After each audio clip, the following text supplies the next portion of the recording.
everyone, welcome to Melancholy Coaching Podcast. Join me as I interview inspiring business owners and self-improvement seekers while exploring business building, monetizing ideas and practical takeaways. Let's ignite our creative potential together.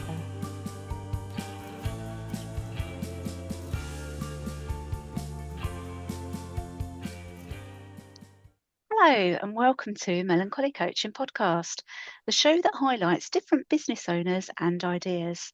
I'm Fran, your NLP and Business Coach, and I'm delighted to introduce a creative guest. Nicole is a 22-year-old neurodivergent entrepreneur who has been growing a social media-focused small business for nearly 3 years. Her journey is one of self-discovery, continuous learning, and relentless self-improvement as she refines her craft and builds a brand that reflects who she is and what she stands for. Nicole, welcome to the show. Hi, Fran. Thank you for welcoming me to the show and this opportunity to be here. Just for complete transparency, we haven't met in person because we're actually in different countries, aren't we?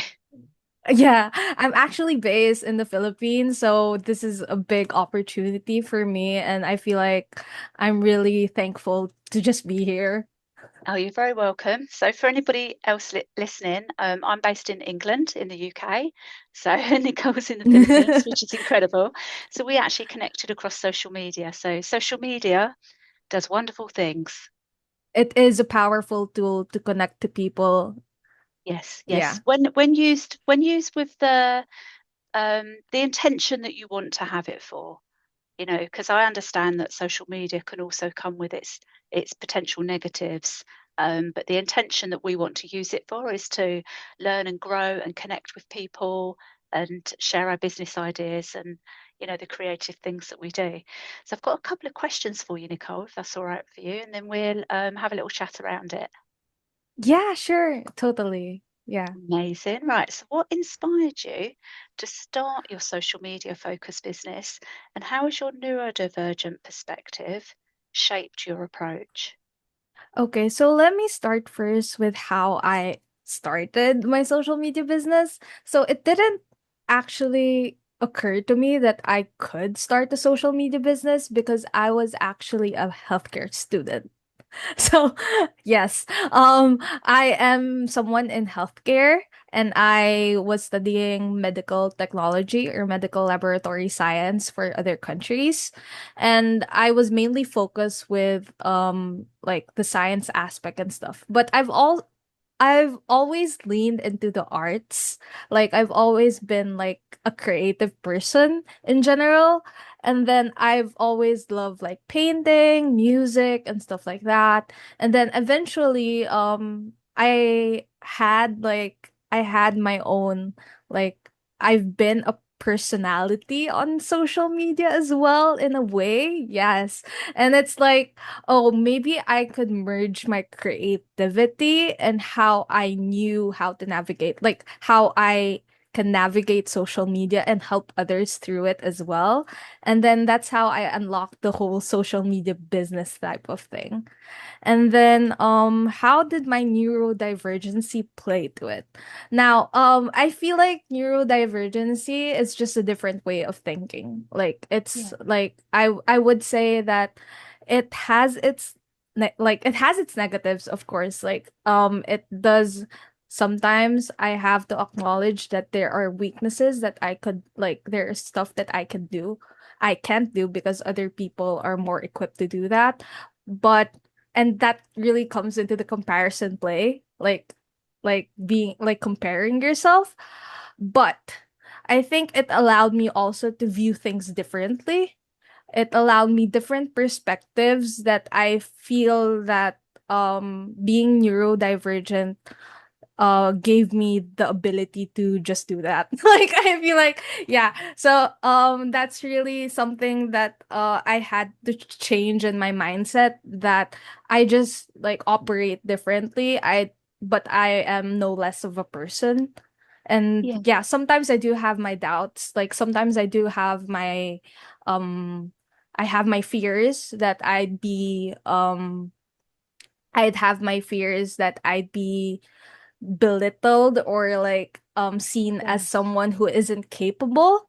But We all have fears. We all have fears. And in that context, they go into what's called limiting beliefs. And they're things that we can work on. You know, we all have fears. It's the brain's way of keeping us safe, to yes, add fears in, because your brain's your main kind of job is to keep you alive and to keep you safe. So if it thinks that something's scary, it could stop you from doing it. yes, exactly. And I feel like there's a lot of fear like going into this, jumping from healthcare. Yeah. Like that's yeah. So I feel like there's but once I got past that limiting belief, I feel like and had like the accommodations to just cater also to my neurodivergency. Once I leaned more into my strengths, that's when I unlocked like the whole like business aspect to it. And yeah. Oh, I understand. Thank you very much for sharing that. I've got I've got another question for you, which goes into the comparison, actually. You've already alluded to it. So how do you handle self-doubt, or comparison, especially in the early stages of building your brand, and what has kept you moving forward? So for how I handle the comparison, I didn't handle it well. I didn't handle it well like when I was starting because I was only like 19 during that time. Yeah. So I was very I wouldn't say I was very young, but for someone at the cusp of adulthood and like just like being a woman in general, there's a lot of again self-doubt that plays into it. So being also a person of color and then being also neurodivergent and being also a woman, I'm like, oh no, like there are people that does this better than me, and that takes a lot of self-acceptance that you're not the best in your field, and that's okay. And I had to like really shift my mindset about that I could be better. Like it doesn't have to be, oh, I'm worse. Instead Mm. of thinking I'm worse, I had to think that, oh, I could be better. And I think I've really viewed comparison as a privilege because it means that I could have someone to like have someone as a role model. And Yes. I feel like being surrounded by most of my clients are women, and most of them are also women entrepreneurs, and I feel like that's so empowering because I could see like a future that I could have. And even though I tend to like compare myself, I still have that, like I still tend to do that, like comparing myself. um I have to ground myself in the moment, like you're doing great. You're doing great, you're doing good. And these are the people that you can be in the future, not someone you have to compete with, because comparison doesn't have to be a competition. Sometimes it can be inspiration, if that makes sense. Absolutely, absolutely. Because there's a thing within neurolinguistic programming, which is what I do, called modeling, and you model excellence. So you choose a person or a business that you consider to be what you're aspiring to, or that has attributes that you admire, and you model those qualities. It's not about copying, it's not about feeling less than, it's how do they do what they do, and you model that excellence. The same happens within sports. You can model top sports people, or whatever profession you're in, and it's what makes them them, and then how can you interpret that to your own self, because it's also about staying in your own lane, isn't it? And Yes. appreciating all the good things that you can do, and then working. I think that we can all do better, and we can do better at being ourselves. You can learn and Yeah. grow more and more every day, can't you? So we get better at being ourselves and better at Yes, the because we bring a certain type of flavor or a certain yeah. type of newness in like the world. So it's like completely unique still. Yeah. Yes, yeah, and that's your superpower. So, your Yes. your unique superpower. Um, you've just mentioned actually that the majority of your clients are women and they're women entrepreneurs. Do you work with any gender, or would you like to focus on working with women? I feel like I'm open to working with any gender, but I would Yeah. say that I'm partial to women only because that I feel that my experience with them has really been fulfilling and been really really good.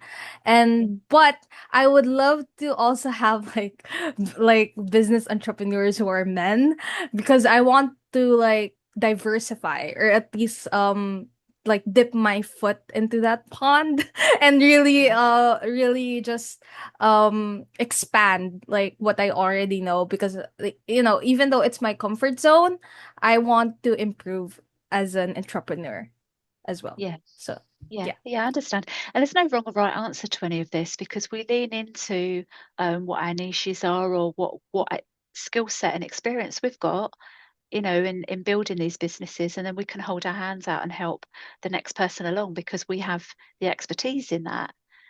And I Yeah. I used to be in healthcare as well, by the way. I was actually a carer, so for over 25 years, and I Oh retrained my gosh. as a coach. So yeah, so I feel like any past experiences, no matter what age you are, they can still lend into what you're doing now because you would have learnt things along the way. And it's about gathering those learnings and moving forward. I agree. I agree. Actually, a lot. I would say that my work ethic developed because I was a student in healthcare, Yeah. and I would say that I wouldn't be the person that I am without the like without the experiences I've had before. And even though I would say that the path that I took isn't really the most ideal or the most like it isn't the most ideal since it's like not as clear cut. Yeah. Being an entrepreneur, everyone's like, oh, why would you choose that path? And it's like being Asian as well. Being Asian as well. So it's like I'm dealing with a lot of I've dealt with backlash. So but I'd say I wouldn't regret like having the path that I did because it shaped me to who I am right now. Yeah. There's an English performer, like singer and actor, that I'm going to see later this year. And he was like a 70s kind of heartthrob, back in the day. So anyone in England would, or the UK, would no doubt have heard of the performer David Essex, or possibly overseas as well. So he's in his 70s now. And there's a particular thing that he said a while back, and it's a loose quote that I'm going to say, it's not a direct quote, but it was about his overnight success took Mm. 10 years. So, from the moment that people saw him on the TV or with his music, and they thought, oh, he's an overnight success. And he said, but they didn't see the 10 years before that where he was going to gigs and nobody was there, or he was trying to build it up for all of that time and then seemed like an overnight success. So I feel that lends itself also to the entrepreneur world, especially with that comparison that we can see bigger businesses or see people succeeding generally. And you think, how have, I could never do that. They could have been building that for quite a long time, and we all build things in a different way. And I just love that thing of like, there's no overnight success because there's always things that you've learned along the way that come into it. And like even though like if there's overnight success, even though if there is, I think it's different if you can make it sustainable as well. Because a lot That's a of valid point. Yeah, because sometimes you could do that one thing and it kind of blows up as such and it's successful. Is there longevity in that? Can you maintain that yes, level, especially when it's exactly. just come, suddenly? I Yeah, should imagine that's a exactly. lot to deal with. And that's also like takes a lot of work. And that takes also a lot of work because like I couldn't imagine like being someone like I did actually have an experience like this. Like one of my TikToks blew up, and unfortunately, I wasn't thinking like a strategist, or I wasn't thinking like someone who could like imagine being content creation being a part of my full time or something like that. But yeah, I Mm. just let it be, and now I'm like, I that was an opportunity I could have, you know? And Yeah. I think with your story, um I feel like there's also like a part like, wow, like other people that could do it, like could still do it. That's a lot to admire them for, you know?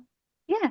And who's to say that the learnings that you've got from that TikTok that blew up or anything, you know, that's been successful on social media, that in 3 years' time, you know, you won't build towards that kind of success again. And it's just part of that journey. Exactly, yeah. No, I actually haven't thought of that, but I feel like that also helped me in my social media business. So I feel like, oh, maybe it's also a type of redirection or something that Yeah. I value now as a learning, and you're totally right about it. But also with your social media business, you're going to get entrepreneurs who potentially may have fears of being public or putting themselves out there, and then something gains a bit of traction, and that could be fearful. You know, we That fear is, yeah. success as easily as we fear failure. Yes, it is. Like, yes, it is a valid fear for them. Like, they fear showing up. Some of them fear showing Yes. up. And I feel like, um, a lot of them don't actually fear showing up. They just fear the success that comes with it. Like, they fear being seen or being perceived, and Yeah. the opinions that come with it. I feel like that's the most like that's the hardest thing about it. And I totally understand them because I've been there. Oh, yeah. But see, that's where the learnings from that experience can pay forward, you know. Yeah. Um, what I'd like to ask you now is just what's next for you? What are you going to be doing next? So currently I'm in the process of rebranding, or like I'm not totally rebranding or overhauling like the business, but I do plan on shifting it to more of like, I recently did my brand photo shoot, and I'm going, yeah. So it's a first for me, like to actually invest into something that could be good for my brand. Yeah. And then I am going to have a website. I am going to launch that very soon, and also a blog. I do plan on having a blog in the future and a newsletter. So everything is just, I do just plan on doing what I know right now, but in the future, I do plan on just scaling in a way that is forcing me to grow. So as like Yeah. as an entrepreneur, yeah, and maybe do more of podcasts. I do hope Yes. I do hope that I am able to have more opportunities like this. Yeah, Yes. amazing. Well, you're always welcome back to talk to me, by the way. Yeah, I Um, would love to be here again, and it's been fun. I'd like to thank you for sharing your journey and your practical insights. Um, and I feel like you've got a lot of energy around you as well, and that you can really help others grow on social media. Like I love that energy. It'd be nice to see that personality just coming out a little bit more. Yeah, Um, I do have, like, people tell me that I do have a personality. right, for those of you interested in learning more about Nicole and her work, you're on Instagram, aren't you? Yes, So I am. yeah, and your Instagram is NCLS, no, NCL Socials. Yes, yes, it's NCL Socials on Instagram. Amazing, thank you. And if you're interested in more content like this, be sure to visit www.melancholymentor.com, and that's me, so you can follow us for the latest updates. And until next time, stay curious, keep igniting your creative potential, and don't be worrying about all those limiting beliefs and things like that, because there's people like Nicole and myself that can help you through that. And we've still got our own, haven't we? You know, I feel like Yes. I'm messy, imperfect action at life. Like I'm I not, think all of us I'm are. always, yeah, I'm always striving. I do something and then I'm always striving to do better. And I feel like that's a lot of the point of life, that we learn and grow and we just do better for ourselves. Yeah, definitely. I feel like it's just a matter of how we're going to improve. I think we're all just messy and imperfect. The best we can do is just improve ourselves. Yeah. Hmm. So for socials, go and find Nicole. And go find Fran as well. Yeah. All right. Thank you so much, Nicole. I've loved this. Thank you. I want to Thank you wave at so you as well. much. Thank you for listening. I'd love you to subscribe and visit www.melancholymentor.com for the latest updates. Until next time, stay curious and keep igniting your creative potential.